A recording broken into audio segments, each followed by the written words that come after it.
Hello and welcome to IU NewsNet Daily. I'm Catherine Patterson. Today we're bringing you the latest on the toxic fire in Richmond, Indiana, and on some traffic changes coming close to campus. And I'm Tyler Vondry. In sports, you'll hear the heartwarming story of two sisters brought together by the Little 500. And there's an organization on campus that can help you save a life today. We'll tell you more. NewsNet Daily begins now.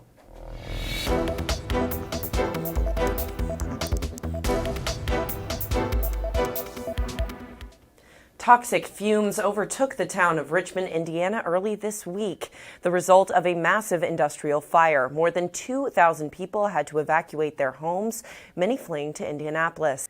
The fire erupted at a recycling plant near the Ohio border. In addition to controlling the blaze, county health experts and residents are worried about the mix of chemicals tainting the air. Officials are already testing for toxins, specifically carcinogens. The soaring smoke plume that could be seen for several miles is headed east to Ohio. And there was a local fire on Bloomington's east side Monday night. It tore through the Crescent Park residential complex. All the residents were displaced and are seeking temporary living arrangements. The fire started on the third floor and spread to all 12 of the apartments, according to the Bloomington Fire Department. No one was injured and the case is under investigation. There's a new significant traffic change just down the road from us at Franklin Hall. The intersection of 7th and Dunn Streets has transitioned from a two-way stop to a four-way stop. Bloomington City Engineer Andrew Cybor bypassed the City Council and signed an emergency mandate for the change. The reason? He said the intersection has a dangerous history and there has been an increase in crashes. The mandate is in effect for 180 days unless the City Council approves the changes. If you're looking for some Friday night fun, well, you're in luck. A whole host of student organizations are planning a nostalgic trip to the carnival for you. The Cream and Crimson Carnival is tomorrow night in Dunn Meadow. Live music presented by the Bloomington Delta Music Club starts at 5, with carnival activities underway at 7 p.m. There will be rides, prizes, food, and more. It's all free and includes a $5 credit for food. Many Hoosiers know that sneezing is a familiar sound each spring in Indiana, but don't worry, we have some tips in case you find yourself sneezing. If your nose is suffering from the growing pollen count thanks to the warmer weather, IU recommends stopping at one of their 6 vending machines around campus that offer cold, flu, and allergy relief products. There are also apps available that provide daily pollen counts. And now turning to sports, we have Tyler to get us up to speed on Hoosier Athletics. That's right, Catherine. And as a Tuesday rolled around this week, so did another IU baseball win. Indiana handled Ball State at home Tuesday night thanks to an offensive explosion that gave them a 16-13 win. Tuesday's game was a welcome change for IU's offense. In IU's prior 4 games, the Hoosiers only managed to plate in 7 total runs, even though IU won 3 of 4 in that span. Once again, Indiana got off to a slow start and trailed in the 4th inning 8-3. However, Indiana's offense woke up, piling on 8 runs in the bottom of the 4th. Sophomore Brock Tibbetts led the way for IU as he hit a pair of home runs and posted a career high of 5 RBIs. With the win, the Hoosiers moved their home record to 18-1 and will travel to Champaign, Illinois to take on the Fighting Illini tomorrow at 8 p.m.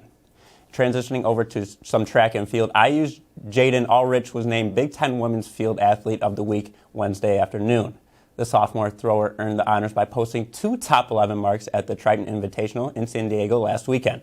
Ulrich threw for the number 5 mark in discus with a mark of 59.29 meters, and in the shot put managed a distance of 17.06 meters. After making program history in the discus last year, Ulrich continues to dominate and set new standards. Just to name a few records, Ulrich is the only thrower with marks of 17-plus meters in shot put and 59-plus meters in the discus. And with her incredible power, she's thrown over 7 feet better than the next Big Ten athlete in the discus. Exciting news all around for IU athletics. And speaking of exciting, the Little 500 is just weeks away.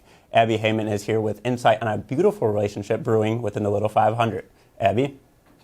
Thanks, Tyler. Now, when it comes to biking in the Little 500, chemistry is important, especially when you have a sister on your team. This year on the Kappa Delta women's cycling team, Captain Kira Ferry is joined by her younger sister, Alyssa. The pair grew up playing soccer together but have found a new passion in biking. Riding together not only provides a special connection out on the track, but has also added depth to the sisters' relationship. Here's what freshman rookie Alyssa had to say about joining the team. I would not be biking if Kira wouldn't have joined the bike team. I didn't even know I was going to come to IU or want to join a sorority or anything, but I see how much she loves it, how much she's loved bike team. Like when soccer was over, she was like, oh, I want to stay involved in something. She just loved it, and I was like, I need something now that I'm not playing soccer, so I guess I'll try it out. And everybody's pushing me, and I love it. Such a cool story to see those sisters together on the same team. I know it just adds such a special connection between the two, especially the chemistry down on the track. Yeah, it's so great. And it also helps the parents as well, just cheering for one team as well. That's right. That's right. Well, thank you, Abby. And one more thing before we go, there's a national organization on campus this week encouraging you to help save a life. Gift of Life chapters across the country try and find blood, stem cells, and bone marrow matches. It can be difficult to find matches, so Gift of Life volunteers ask you to give up 5 minutes of your day, complete a swab kit, and mail it to their lab. You'll be added to their registry so they can find present or future matches. Their tables are across campus this week, and tomorrow is their last day. So if you want to get swabbed, you better hurry. Well, that's a wrap for today's IU NewsNet Daily. Tune in for the latest updates on all Hoosier news and sports. Be sure to follow us on Instagram at IUNND. For IU NewsNet Daily, I'm Catherine Patterson. I'm Tyler Vondry. And I'm Abby Haymond. Thanks for watching, and we'll see you next week.